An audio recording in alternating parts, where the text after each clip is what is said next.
What's going on, Trophy Kids? It is the final college football show of the season. Sad words coming out of my mouth. Before we start calling college hoops, we got Georgia, Alabama breakdown, a little talk about the world going on fire college football world with NIL and the transfer portal. We're also going to talk some other sporting news. It's a good episode. Really like it. We'll give our pick for the national championship game. Thank you, as always, for listening and supporting us this season. I hope you've enjoyed the content. And we look forward to bringing some additional stuff here with college hoops and NHL and UFC as we progress here going forward. So thank you for your continued support. Hope you like this episode. Let's go.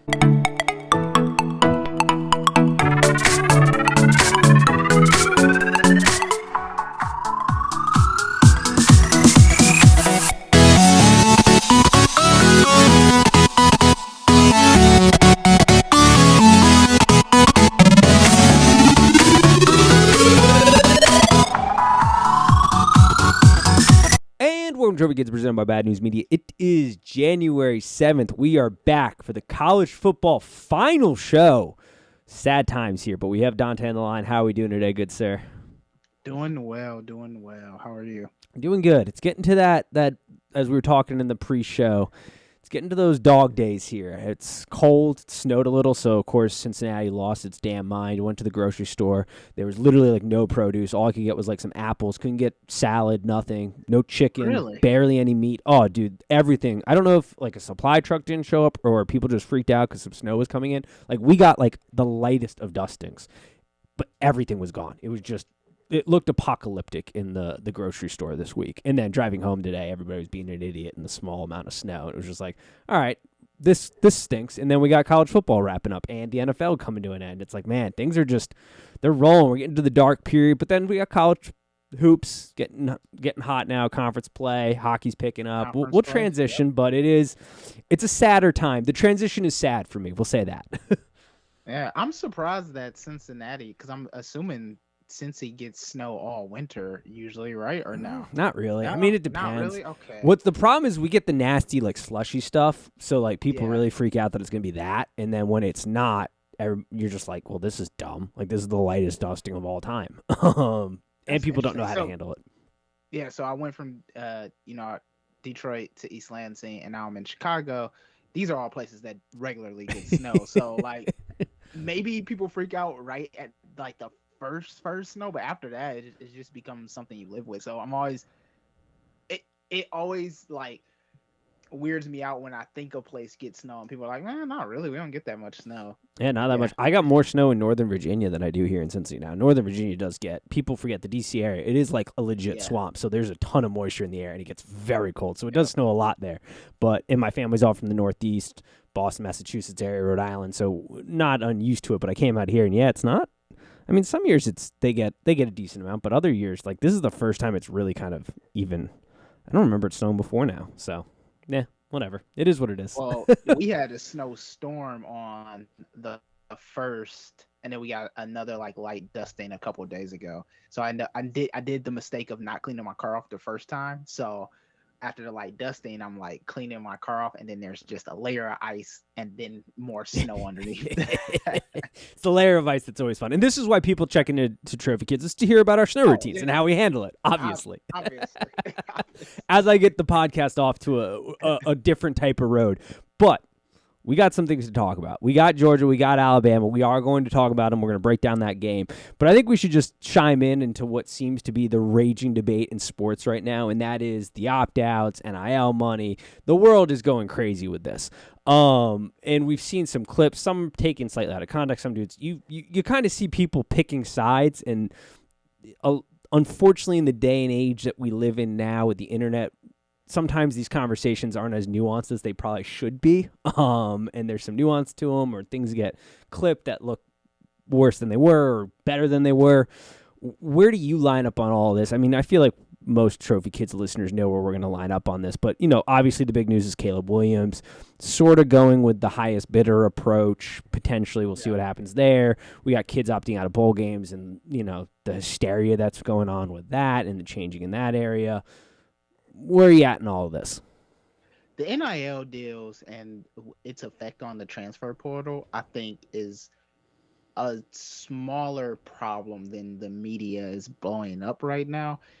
this is like the first, or I guess like the second iteration of the transfer portal with the NIL rule, and I don't think you're going to continue to see bidding wars for players. I guess the other thing too I want to be very clear about is if you don't think bidding wars for players was not happening before NIL, you might want to go look back at some of the more famous transfers that happened before NIL came. Hey, just look at Coach Fisher's comments when this whole thing started earlier. He was like, "Wait, we weren't already all doing this?" Like, yeah, right. Yeah. It's just more in the open and the dollar amount's bigger because now you can do it in the light and you don't have to hide. So I don't think I'm not gonna say you won't, but it'll be one or two players every year where you'll see this bidding war. For the most part, everyone else will transfer and it'll be fine, just like it was after the COVID year. So there's that. This bowl opt out though, I am very surprised at how. Sorry, we have dogs wanted to get their opinion in. Yeah, they got some takes they want in. Yeah, I'm very surprised by the doubling down by some of the sports media that we have. There are 40 bowl games. If you win 6 or more games, you're going to go bowling, right? If you're not in the college football playoff, and even I think too, people keep saying that people are laser focused on the college football playoffs. Don't think that in our near future there won't be a student that opts out of the college football playoffs. There will be, I guarantee it. But there's 40 bowls. You're going bowling if you win 6 games. If I'm a senior and I have the chance to be drafted, yeah, I'm going to give up that extra game. It just makes sense.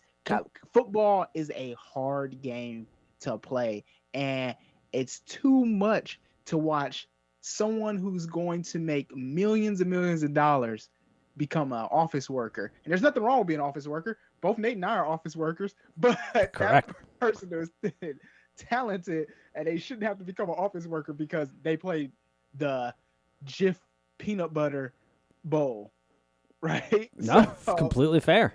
I don't understand it. And it has nothing to do with players' love of the game. If anything, I think it solidifies their love of the game because they're saying, I want to take my talents to the next level. I want to actually get paid more than NIL deals for this and make an impact on the professional game. I'm not going to be able to do that if, my ankle gets rolled up on, or I tear my ACL, or some other horrific accident that can happen. And I'm not going to say both games are meaningless either. I want to take that, you go out there, you win an extra game, it looks good, and you get to say we won it. So they're not meaningless. Has the value of a bowl game been diminished? Absolutely. Is it meaningless? I wouldn't go as far as to say it's meaningless. No, yeah, it's still there are still bowl games. Some bowl games are completely meaningless. They're just a fun vacation for players to get out and do something fun, and they get swag bags and gift bags and things like that. And it's a fun experience. It's one last time for the guys that are probably not going to the NFL or going to have very short careers in the NFL, to kind of suit up with the boys and play one last time as a team. And there are games that still have meaning, like the Rose Bowl still has a lot of meaning. But as we saw, opt-outs there. And I don't think it's controversial in the least bit to kind of just say, it's the player's choice. If the player wants to opt out, I completely back that. I'm not going to sit here and criticize them for saying, I want to protect my body. My body is my moneymaker. I've invested years upon years upon years fine-tuning my craft to have an opportunity to play this sport at the highest of levels that so few can ever achieve. And I don't want to potentially screw that up because I was lucky enough to get to the end of the season without a major injury. Because by the end of football season, anybody who played football at any level knows most players, by the time they get into it, whether you're playing high school, elementary school, middle school, college, you're banged up by the end of it. You're lucky to get out of the sport. It's a violent sport without a major injury. I don't want to play in this bowl. That's totally fine. And then if you do want to play in the bowl and you do want to take the risk, awesome. Great for you. I hope nothing bad happens. I hope it's able to play well and you're still able to go to the league and make your money and all that. I think the biggest reason we're seeing this just raging debate is mostly because the power dynamic for the first time has really shifted. And the power dynamic has gone to kids who have generally not had a ton of power in this system. They're now openly available to transfer wherever they like, just like coaches have been able to leave at any point to go to any school like they like. They're able to make money on a sport that people have been making money hand over fist on, their likeness and image. And while they have gotten definitely some benefits that are great for sure, for your education, great. You go to Alabama, you're dressed to the nines in gear, you get awesome treatment, things like that. There were benefits, but it's not equal, and you're now going to get money, and you can go make some wealth in college that, me and you and after our college educations are still not even seeing close to that money. No. Like there are 18-year-old kids who are going to be making some decent money like right off the bat, and that's great. And the power dynamic has completely shifted, and people are somewhat upset with that. The problem I have somewhat with it, and the part that people aren't mad enough about, is that it is the wild, wild west because the NCAA, once again, failed as an organization to protect the kids. There are no rules in place like you have with the NFL that you have to be a certified agent to rep these kids because they're going to have agents. There's no certification for financial advisors. There's a whole, it's just the absolute wild, wild west because the NCAA wanted to suck the last bit of money they could out of this at the level they were doing before these kids started getting a piece of the pie, and they didn't prepare for the change. And now we're seeing where kids just kind of are going to do whatever they want, and it's not, we're not protecting them. They've set them up for failure in a lot of ways. And then the love of the sport thing, there was that clip of Kurt Herbstreit and Desmond Howard. There's a full 8-minute clip. The clip they clipped was clickbaity-ish. They went and clarified. I don't love the full statement either. I think this is one of those things like Herbstreit did go on another podcast. I listened to it. He explained it. It appeared worse than it was what he was trying to say, and I get what he's trying to say, but it's also dumb because, well, yes, I get, like, there is the argument that some kids maybe don't love the game as much, and it comes out that way in social media. That's been the case throughout the ages. There have been kids from the start of this sport who have just showed up because they have God-given talent, and they show up and they play on Saturday, Friday, Sunday, and they didn't grind it out in the weight room. They didn't, stay after practice and grind that extra film for the love of the game. That has always been the case. It's just more in your face now because of social media. Like, those kids were always there, and I don't like that criticism. And, Herbstreit did kind of clarify that, and I think it's a better statement what he did. But that's another dumb thing that kind of just riled me up, because to play this sport, there is a love you have to have for it. But yeah, of course, there are kids that maybe don't love it as much, but that has been the case throughout the history of time with every single sport. God, how many athletes have we seen fail at the NFL level for the simple storyline that they didn't work hard? Like, they just thought they were going to show up and win because that's what they've been doing their entire career. Those stories are littered throughout the history of sports. So, like, this idea that kids don't love the sport as much anymore is kind of nonsense. Yeah, it's kind of like when you go from high school to college or middle school to high school and you're like, oh, I didn't study much, and then you actually have to play and you're like, oh wait, this is actually harder. The other thing too is you always hear those stories about those players who are like, I don't like basketball, I don't like football, but this is what I do and this is how I get paid. Like, correct. And no, like you said, those stories aren't going anywhere because some people just have natural talents. And that even goes even more into the point of why I'm totally cool with opt-outs, because a lot of these people, to some fault of their own, because I think everybody has ownership over their life and their decisions, but there are systems created around a lot of these kids who did not, that the entire support went into your body is going to make you money. It was not preparing you for that body to fail you and not make you money. And these kids have sacrificed and gone through things that most of us couldn't even imagine to get to this level. And then to have that opportunity for their body to make them that money when they don't really have another backup plan. And we could, that's like a whole other thing that we're not going to get into. But yeah, of course they should opt out. I'm all for that. Why would you be against that? Like, I get it. Like, bowl games, like, I still want to watch the best players play in the Rose Bowl on Saturday morning after New Year's Eve. Like, that means a lot. And, I didn't go to a football school. It probably means a ton to people who went to football schools who have really great memories around going to football games and cheering on their universities. And they want to see the best of the best play in these bowl games. But at the same time, it's a different time. You got to change with the times. If you want that, you should then be for expanding the playoffs, because that's going to help a little bit with that, if we're being, like, really honest about it. Yeah. Honestly, and ESPN and Disney has their hands in this, is if we could, 40 bowls is a lot.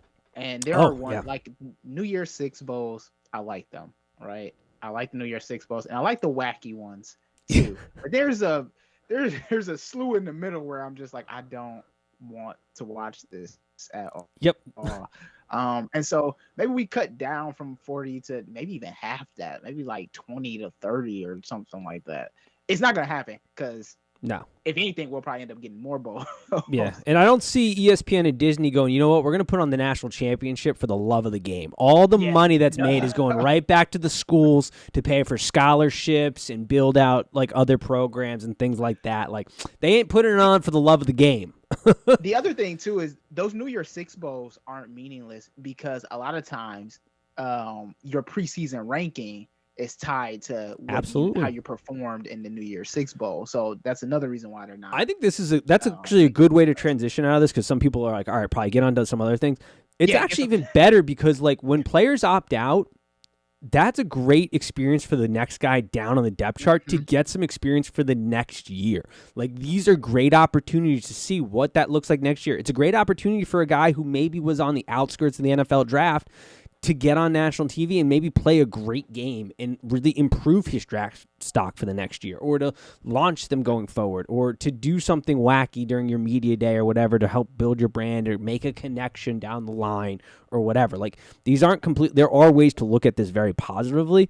The media just seems to have just drummed up this very negative idea of what's going on instead of really looking at it for what it is. It feels like. Absolutely.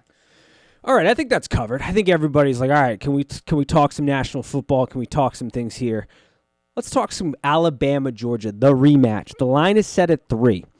Over under right now at this point, I am looking off FanDuel for all intents and purposes at 52.5. Money lines, Georgia sits at minus 142.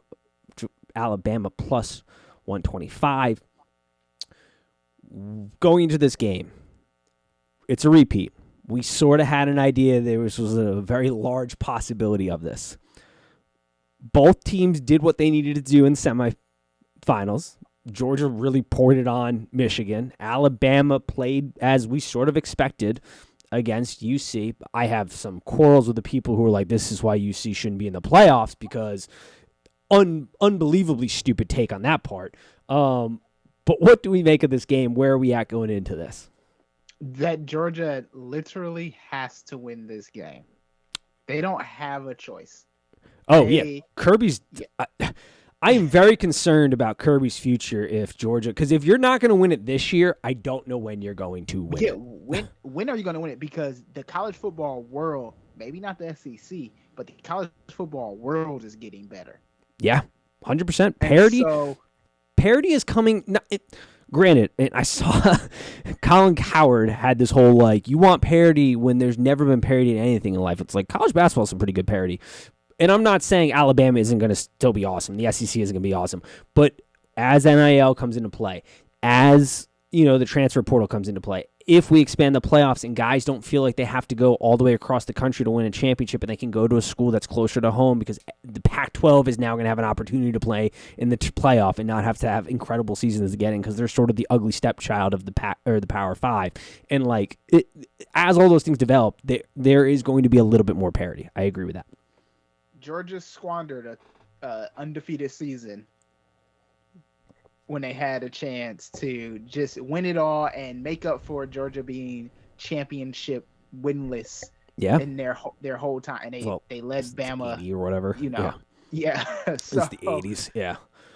Yeah. So, and in Georgia let, Tua come out there and torch them. So, yeah, they have to win this. Also, Georgia is a team built to beat Bama. Yeah. Literally, that is your identity as a team to beat Bama. And yet Nick Saban has walked all over you. The other thing, too, is that I think that for this game, it comes down to the quarterback play. I know that's like a cop-out, right? That, you're just saying that it's easy to be like quarterback play. But the Heisman Trophy winner literally willed Alabama to get over the hump of Georgia. And then Georgia on the other side of the ball, Georgia's quarterback just looked out of it for a lot of that game, for the SEC championship game. And so I think Stetson will be better this time around. I don't know. I'm on the Georgia train, right? But with me being on a Georgia chain, I'm not stupid enough to bet against Alabama, if that makes sense. It's tough. Yeah, no, that makes sense. I mean, giving them 3, I mean, it's possible that Georgia could still win this game and only win it by 1 or 2. Like, and you take Sure. the 3 number with Alabama. This game has so many interesting dynamics. The dynamic that you're speaking of, where you sort of have to win this game, I think really comes from you have to win it from a mentality standpoint because, like, to this point, Alabama has absolutely owned you to the point where, like, you start to wonder when they see those crimson uniforms come out of the field, is there kind of like an oh shit moment? Because you saw how they played against Michigan. They absolutely, I mean, you've got Pickens out here shushing the bench and then owning Vincent Gray, who had a terrible game, but which is unfortunate because he looked really good throughout the season. There was that one deep bomb pass for the touchdown where he just kind of gave up on it. I was like, what are you doing, dude? Because there were times where he looked really good throughout the season. Whatever, that's it. You're there. Terrible game. But, like, I made that tweet that was like, I'm not a Michigan fan, but I would hate to be Stinson Gray. Yeah. It's tough, but, like, they had a swagger about them in that game. They had a swagger all season, and they just lost that in the Alabama game. So you do wonder what is the mental hurdle that they're dealing with trying to get over Alabama, just kind of owning them. You know, it reminds me of a lot of that kind of Yankees, Red Sox, early 2090s, you know, I think of Pedro Martinez coming out and be like, I guess I got to just call them my daddy, like that type of mentality. And then they eventually flip the script. So I do think there is a bit of a hurdle there. Yeah, but we've been waiting for Georgia to flip the script at being generous the last 6 to 7 years, Yeah. right? But before that, Georgia has been having top recruiting classes for at least the last 9 years. And that's the point that I think you brought up there where they're kind of built for this. It's like Kirby is a defensive-minded coach. He has recruited an enormous amount of talent on the defensive side. Now, granted, I know the secondary is weak. They're also young. I do have some thoughts there. I do think they're going to play better this game because they're getting, like Chris Smith, for example, it was his first game back against Alabama. He then had a month to rehab that knee. He played well in the bowl game. Like, they're getting him back in the secondary. Latavius Brim didn't play at all in that Bama game. Now, there are some questions about his ability to actually cover in the slot against Alabama's weapons. Right. But without Menchie in there, he adds a little bit more depth. So, like, I do think the defense for Georgia is going to present a different front and be better. But they are built to beat this Alabama team. In a down year for Alabama, an Alabama team that offensive line sustained 2 injuries in the UC game that we're going to have to watch there and see what that looks like going for this game. A defensive line that should be able to take advantage of Alabama's offensive line issues.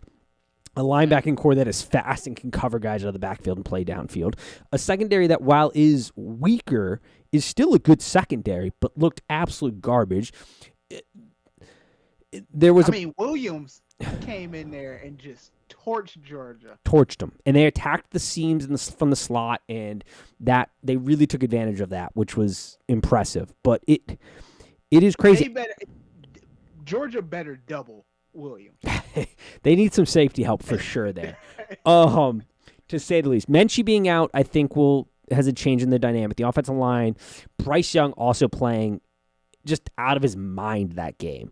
He is not a scrambler, and he scrambled on so many plays where now you can't say that he's not a scrambler. Yeah, I mean, he was phenomenal. But that's the other thing, too, is, like, to Georgia's credit, Alabama didn't have much success running the ball. Like, Bryce Young did, but the running game did not have much success. And it's probably because they set up to stop the run, but not the quarterback run.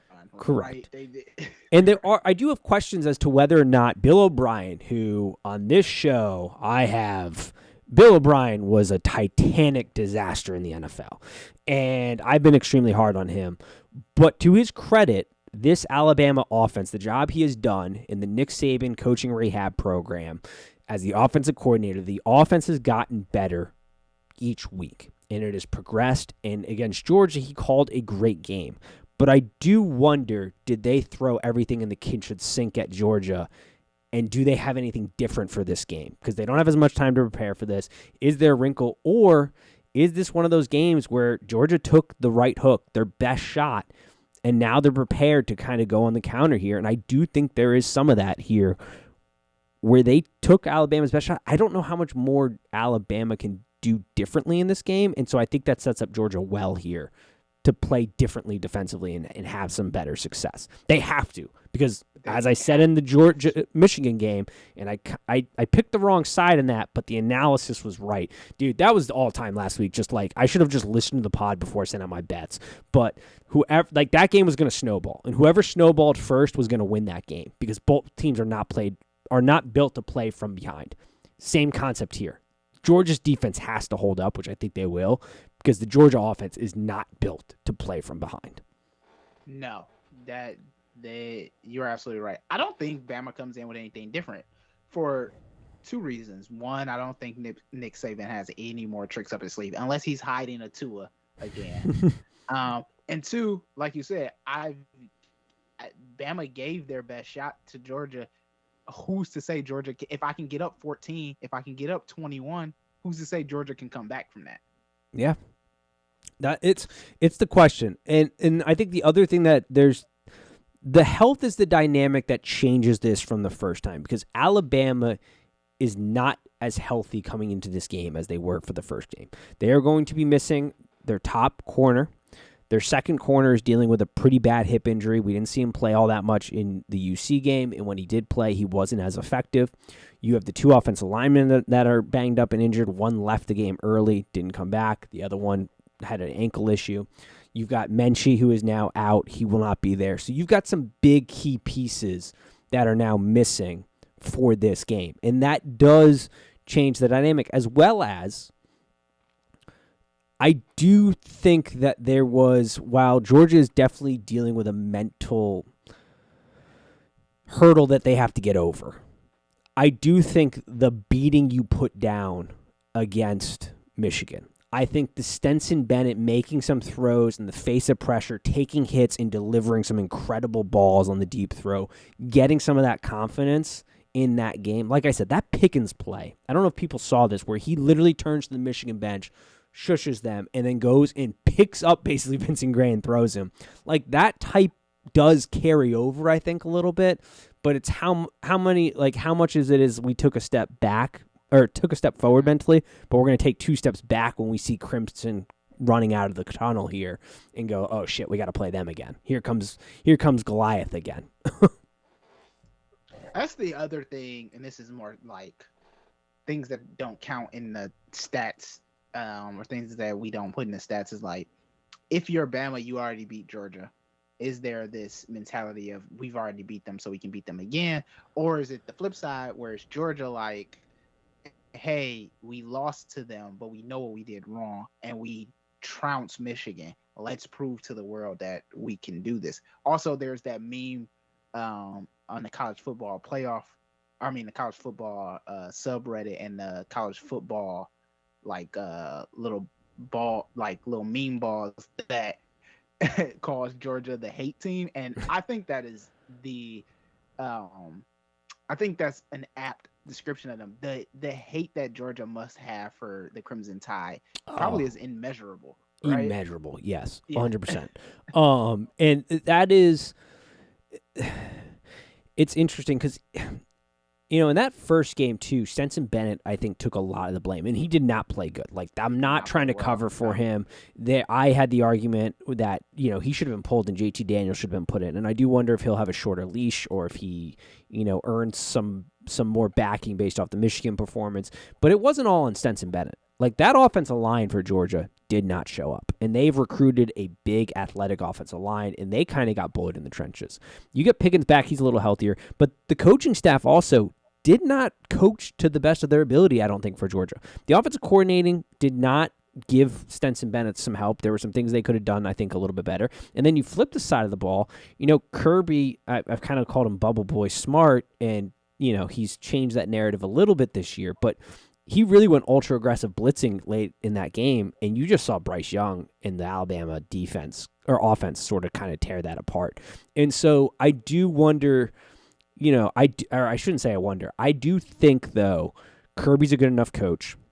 Todd Monken is a good enough offensive coordinator that there is that loss. You say you're biggest improvements come off losses and what you learn from them and all that kind of cheesy sayings around that stuff. But I do think that holds true for Georgia here, and I do expect this to be a better game, and I do like Georgia to win it. Now, to cover the 3 is a question that I don't have an answer yet. I liked it better at 2.5, but I do like this team to win this game, I think. I feel like I'm the mouse, and I see the cheese, and I see the trap around the cheese, but I'm going, you know what? I'm quick enough. I can get that cheese. Like, I'm going to get it with Georgia here. They're going to go over the hump and win this game. And I do think that is, based off what I've kind of looked into, seeing what I saw that first game, there are some things they have to change, but I do think this is a winnable game for Georgia to finally get over the hump. And if they don't, Kirby, you can't fire him, but it could slide quicker for him. Yeah. He's earned. Yeah, it's tough. It's tough. For me, the key to this game, right? So Stinson is playing better.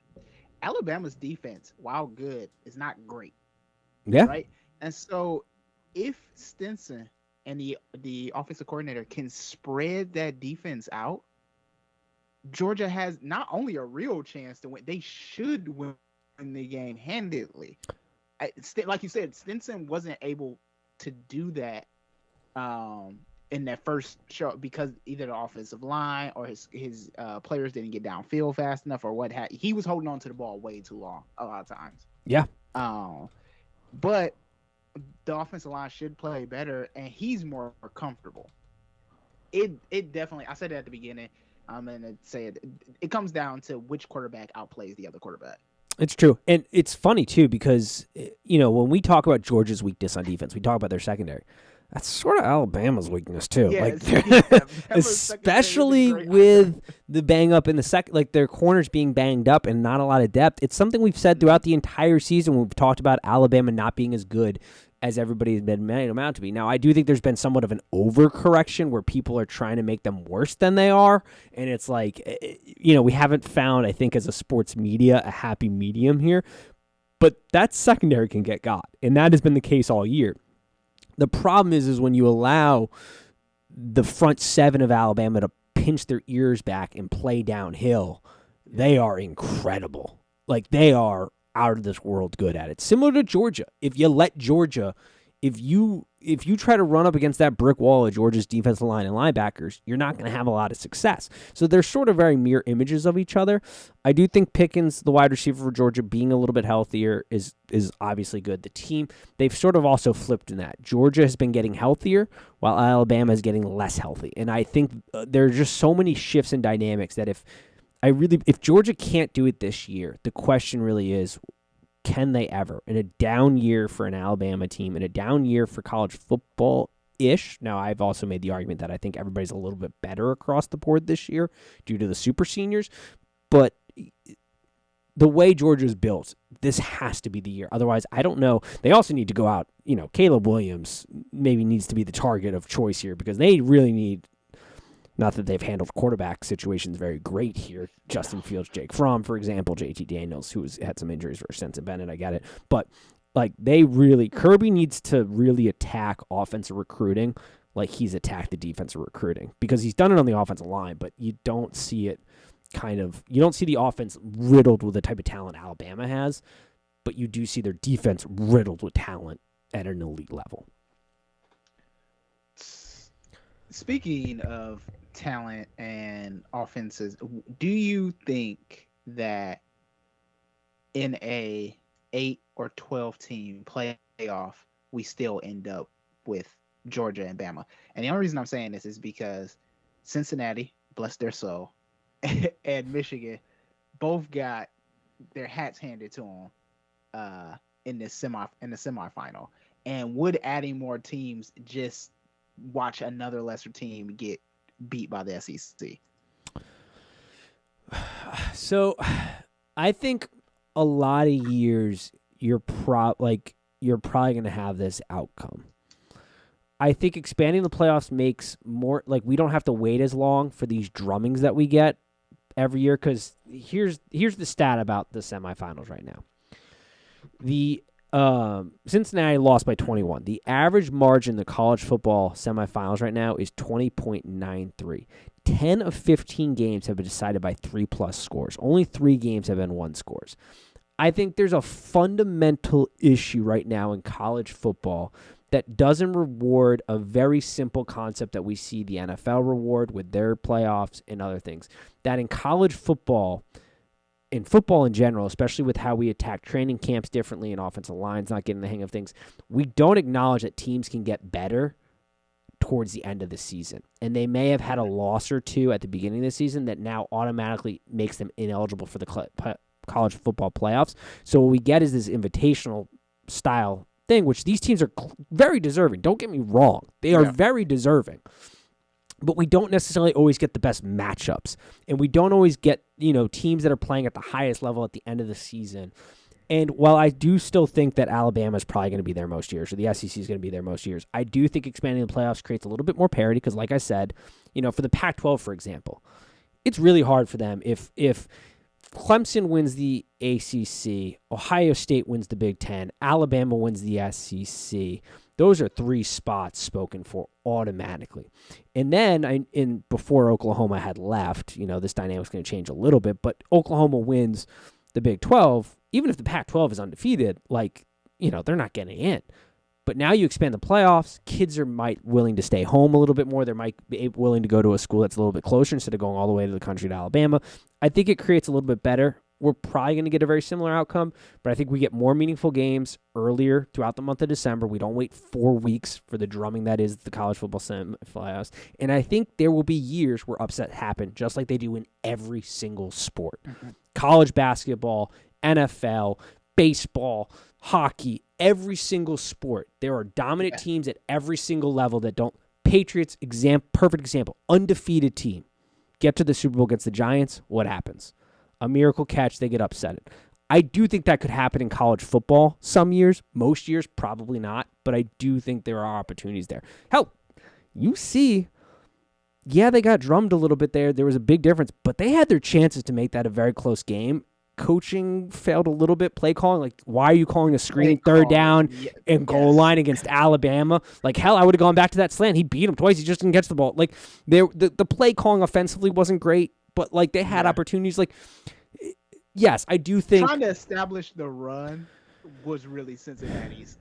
Yeah, they were way too conservative offensively, I think, at times. And they had opportunities and they just failed. The offside penalties killed them, or false starts, and they shot themselves in the foot. But I thought they played a pretty good game. It went about as we thought it was going to kind of go. Alabama was going to be able to run the ball. They just didn't match up defensive line versus the offensive line. But outside of that, played good. So long answer short, I guess. I just went a really long way of saying this. I think, most likely we probably get this matchup even in expanded playoffs. But I think there's a higher probability of upsets every once in a while, better matchups, and we get better, more meaningful games that are exciting to watch throughout the month of December instead of just 2 games that end up being a drumming because maybe the matchup didn't make sense, but because all those teams were deserving to be there, they got the invitation to come, even though they maybe didn't match up the best, where other teams would have matched up better.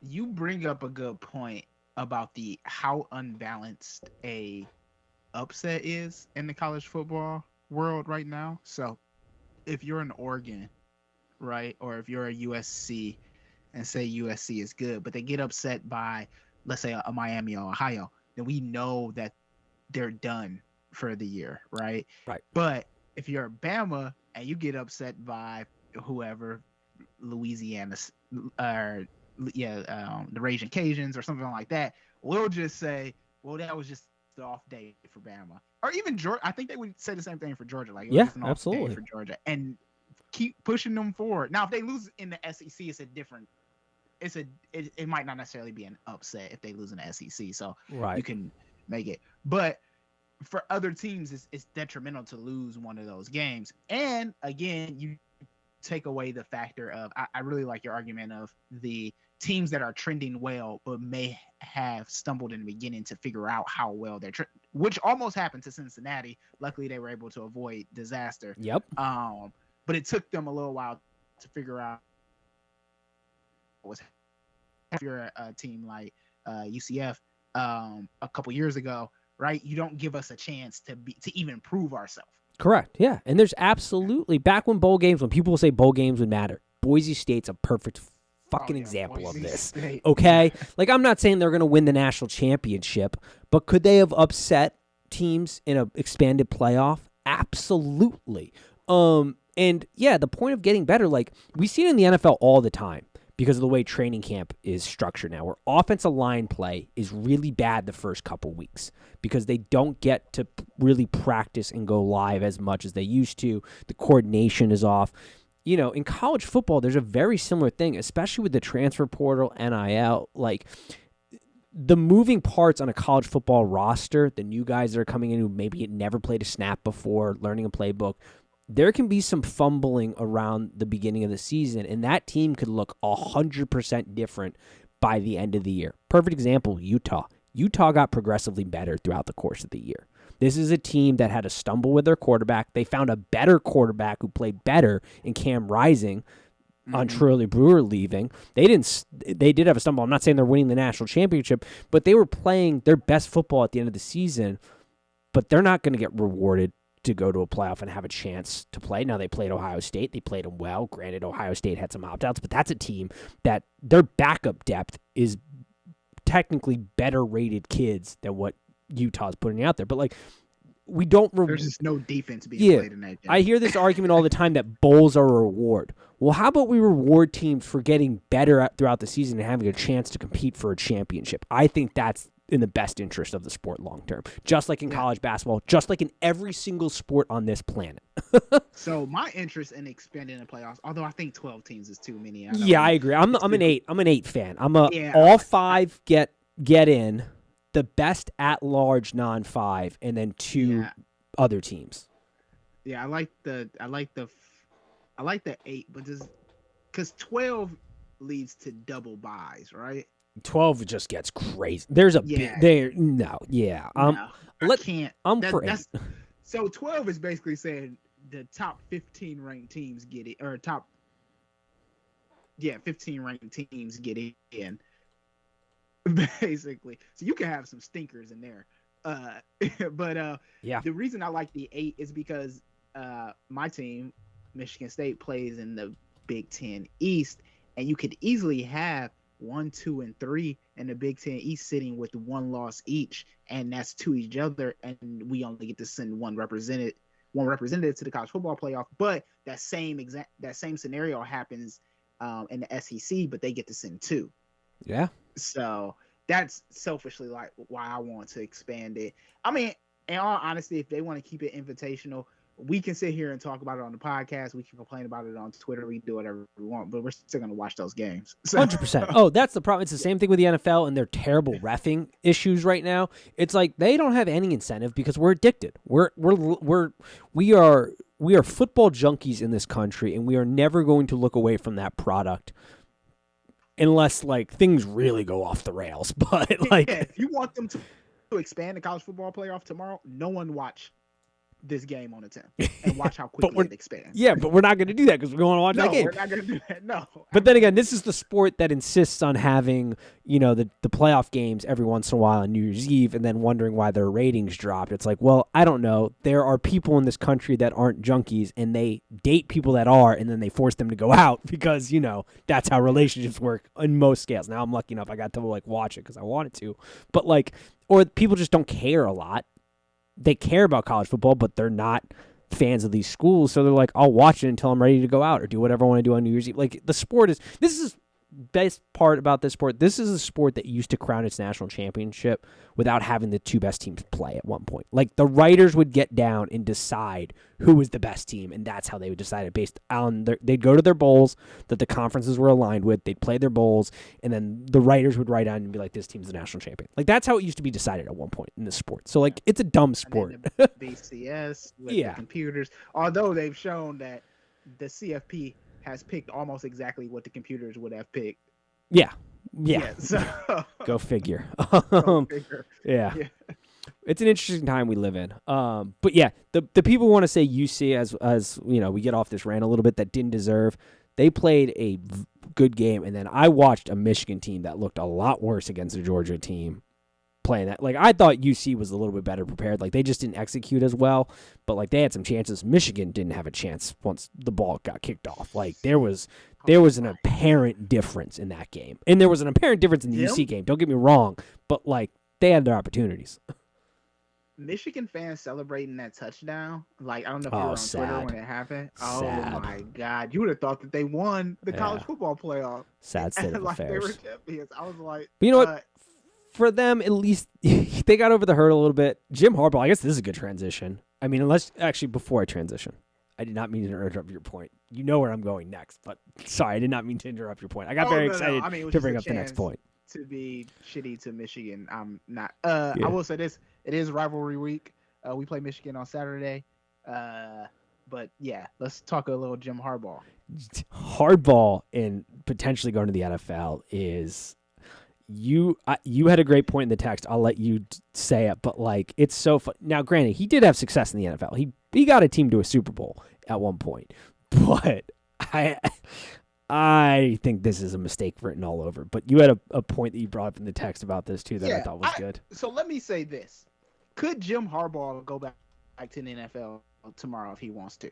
Absolutely. There is a team in Las Vegas that needs a coach, and there's a team in Chicago that needs a coach, who I guarantee those GMs would love to have Jim Harbaugh as their coach.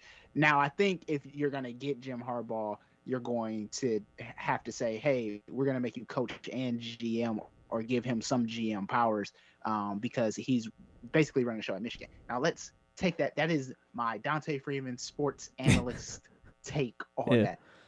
What is really happening here is Jim got his team to the Big Ten championship, won the Big Ten championship, got his team to the college football playoffs, scored a touchdown and a field goal, right?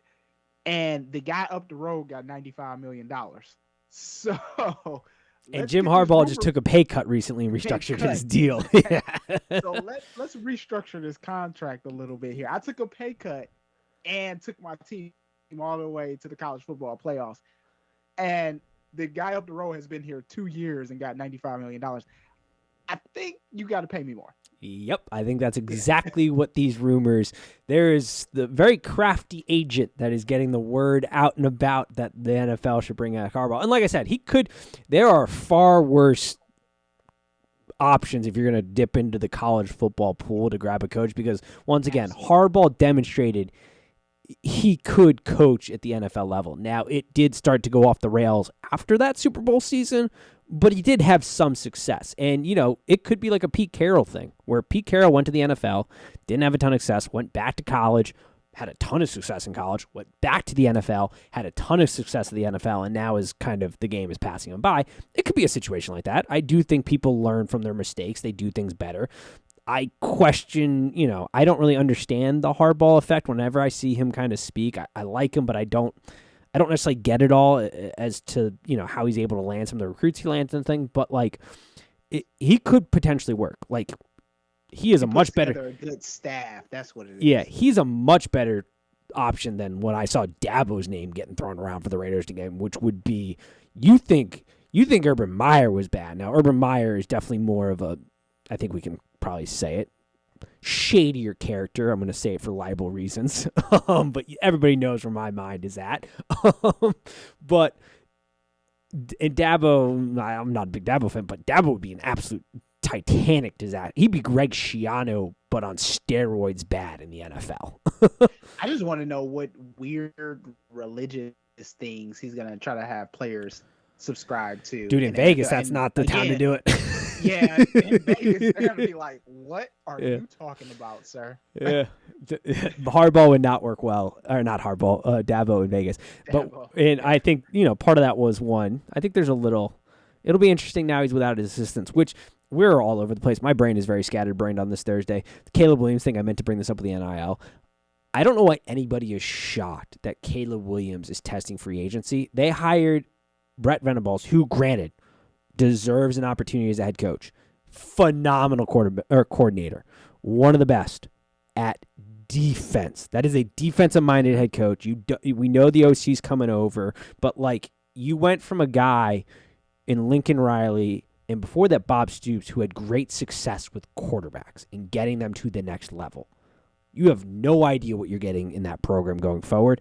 Why would you not, as a kid who has NFL aspirations and talent, great talent, not open yourself up to see what else is out there? Like, it's dumb that people were sort of shocked and that he took advantage of, like, oh, I can also make a ton of money potentially. Hell yeah. Like, it was just the dumbest thing. I meant to bring that back. Like, of course he is opening up himself to go somewhere else where he's going to find the best way to succeed. Like, no doubt. I think there's another thing to say here, and maybe I'm naive, but do we not think that Oklahoma and Texas are not going to have like a down 2 years as they adjust to competition in the SEC? I think, right? Yeah. And I mean, if you don't think that, please tell me. First of all, Texas, absolutely, 100%.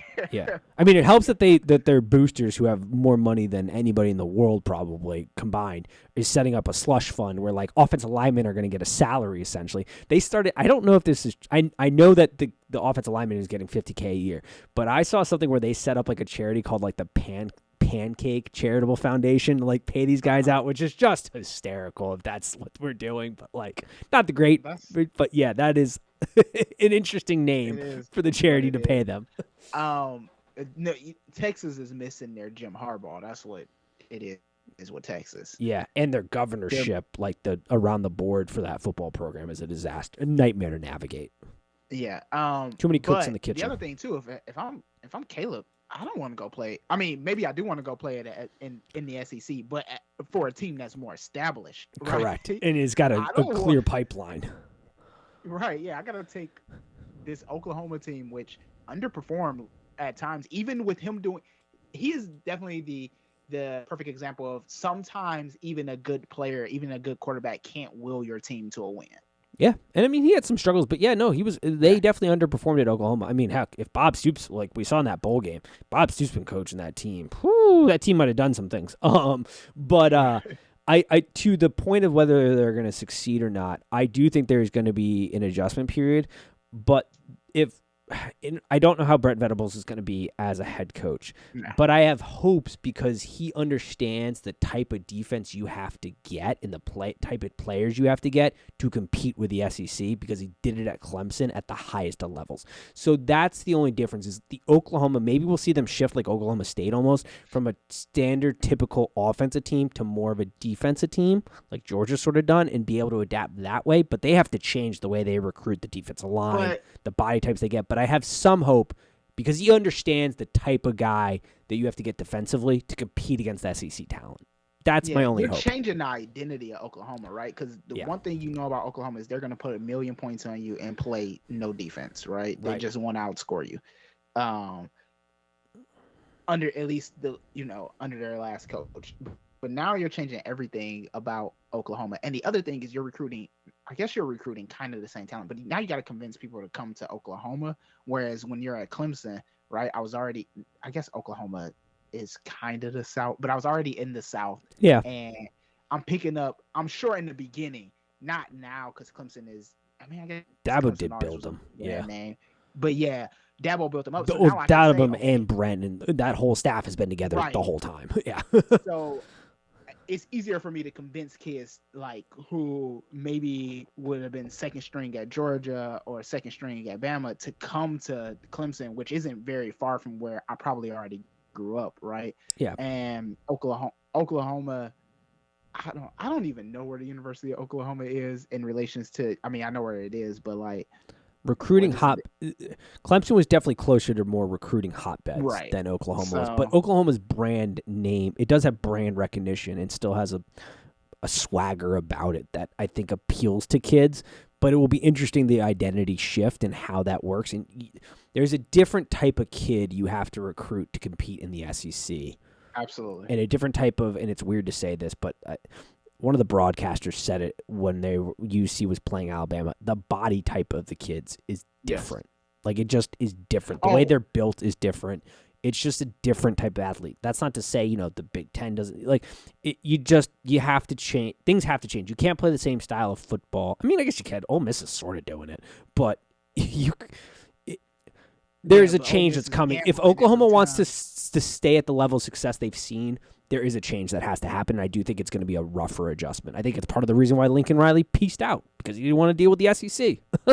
And he could be king at USC. If he hits the gold mine that is that recruiting hotbed in California, which he could do at USC, we're already seeing it. I think I've said this before. I think the UC program is going to be turned around way quicker than people think. You are the king of the world, college football world, if you get UC back.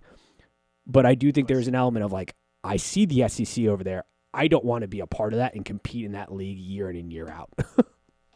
Yeah. And about the body thing, no, I know that firsthand from when MSU played Alabama Yes. college football playoff. And when they were asking the players afterwards, they were just like, those tackles were 2 times the size. Dude, all I could keep thinking of, I was trying to find a clip. I couldn't get the clip, but the movie Friday Night, when UC was playing Alabama, all I could think of was the clip from Friday Night Lights, the movie, when they play Carter University. The coach comes over to the defensive lineman. And he's like, "What'd you see out there?" He's like, "Coach, they're fast. They're big. They're dirty. Coach, they're fast." Yeah, I know. You already said that. Like, that's all I could think of when I was watching that game, because I had to be like, UC had to be like, God damn, these guys are big and fast. Like, fuck. Yeah, I think, though, to your point earlier when you were talking about the college football playoff expansion, is that kids and their parents, and there are whole programs available now to make your kid that type of player, right? As long as you're willing to sacrifice their childhood, basically. Correct. Yeah. Absolutely. Make that type of player.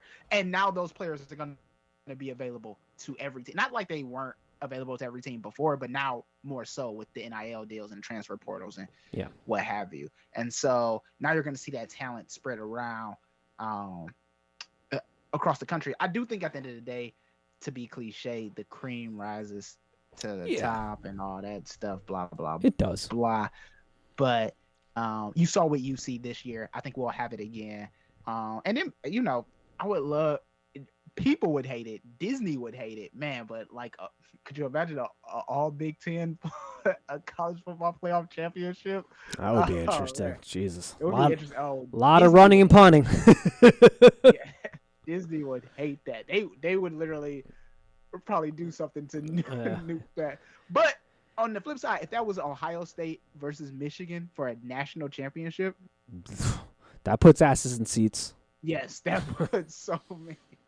Yeah, it does. Again, a lot of people will be like, "Why are we watching this?" I mean, they would want to watch it for the rivalry, but after the third punt, they would be like, "My God." Yeah, hell, I mean, the thorough ass kicking Michigan gave Ohio State this year, did not see that coming. Which, once again, Michigan, credit to y'all, they had a good season, but oof. Yeah, I don't know, it'll be interesting. I think college football is headed in the right direction. It needs some guardrails, it needs some safeties in place. It needs an expansion, and I do think there are some sleeping giant programs out there that if we can just get up and going, God, is the sport in a healthy place. But we're getting there. People just need to take a breather, think about it logically, and go from there. Also, one thing I want to address, because we saw this with Jackson State, we're going to continue to see it. And I hope the HBCUs and the outside the G6 or G5, a group of 5, a group of 6, however you want to define them. I hope those schools benefit the most from these NILs and players going around. Where a player goes today doesn't matter as much as it did back in the day. Where they go matters more if they want to play for a championship. Correct. It's Nick Saban's biggest recruiting tool right now. You want to win a national championship, you come to Alabama, because even if we lose a game, we still have a chance to go win a national championship every year. He doesn't want the playoffs expanded, because that argument then starts to lose that tool. But yes, sorry, go ahead. Yeah, but where a player goes doesn't matter. Those scouts and the staff on those NFL teams and what happens on draft day will not be affected. Like we said in the pregame show, number 7, who just probably played his last game, came from a smaller school. You'll continue to have these people coming from smaller schools who are NFL talent. So if anything, it raises the stars of those smaller schools. Oh, absolutely. I think that there is somewhat, like, for example, Ali Marpet on the Bucks. Mm-hmm. Phenomenal offensive lineman. Played D3 football. So, like, similar to like we say about, teams, the cream does rise to the top. But I think if you play certain positions, yeah, it's probably better to go to certain schools because the players you're going to play are going to prepare you best for the NFL. But for the most part, yeah, like we said it. I think we talked about it when the kid signed with Dion down there in Jackson State. One, he plays corner. He's a two-way player. He'll probably play corner in college, whatever he decides to play. He's going to be coached by one of the best corners to ever play the game. But that's a position where, like, yeah, the skill set, you can kind of go play anywhere. Scouts are still going to see you. If you're good enough, you put in the work, you're going to get an opportunity to play in the NFL. And what they're doing down there, and what Dion's doing down there, he's accumulating a lot of good talent. And they should have some opportunities to break through and see what they got here in a couple of years when that talent is a little bit more matured. But, like, yeah, it is going to be interesting because the talent is going to spread around. There are going to be more opportunities. This is the whole parity in sports. Like, that's a perfect example of why opening this thing up benefits sort of everybody. Is before this, no shot that kid goes to an HBCU. Now he's going to go compete. And I think that's a great thing. Like, I do think spreading that around is a great thing. And again, expanding the college football playoff, we definitely can have an HBCU in the CFP, especially as, like you said, more kids stay home. But more importantly, I can go to a school that I want to go to versus I can't go there because of the facilities, or we know that they don't have the same amount of like boosters or what have you. Yeah. As the NIL continues and as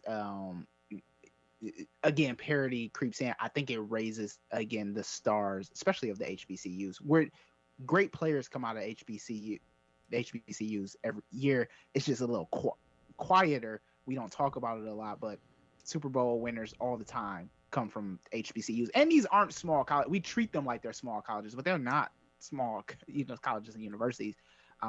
Again, our vice president went to a HBCU, so I mean, heck, you sent that stat about the Hall of Famers and like how there are more Hall of Famers that have gone there than from Ole Miss and Mississippi State. Right. So yeah, and I think that it's a benefit of the sport. It is, the more eyeballs that we get on the sport, the more games that get broadcasted is all good. The ability to go other places, because once again, absolutely, this doesn't apply. Like 5-star kids coming out of high school, they have a lot of like NFL ambitions, and everybody who probably plays college football has an NFL ambition. But there's a lot of 2-star, 1-star guys that are picking schools because they don't necessarily think they're going to go to the NFL and they want to go try to compete for a national championship or whatever. But then they become NFL talents through the development of college football and their bodies growing. But like Alabama has an enormous leg up on grabbing those kids, and other schools grabbing those kids that they can see the body type. They're just maybe not the highest recruited kid coming out of high school. They get them, they develop them, and then they win national championships with them. They go on to the NFL. You're going to get that now across the board as those kids can stay home and do those things. Absolutely. So, all right, nice. Anything else before we wrap this up? Again, it's rivalry week. Can't wait to watch that game on Saturday. Michigan State. I know Michigan. This is basketball, but I know Michigan has a little issue with COVID right now. I hope those players, stay healthy. I hope they have their full roster, because it's much more easier, or it's much better winning when they have a full roster. I won't make a prediction on the game because whatever I say, the opposite will happen. So I won't do that. Also, next time I come on, Nate, we will be almost singularly focused on college basketball. It's true. So many things to say. We're getting there. This is the last college football episode. We are getting to the college basketball season. I'll have to make that transition. I already started last night because I kind of my brain in the fog that is this week was like, oh, college is like the NFL. They've got 2 weeks to prepare for the championship. Oh, wait, no, that is Monday. So I will be ready to go for it. Big East play is starting to go, the best conference where it just means more. I mean, these are all basketball schools there. We'll get it going. But as far as the game on Monday, go Dogs. Just go Dogs, because I do want to see Georgia get over the hump. I want to see Kirby Smart do it. I think they're going to do it. Like I gave all the reasons before. Go Dogs. That's all I got to say. All righty, everybody. We will talk to y'all Next time, college basketball will be the subject of the day. So, as always, peace. Peace.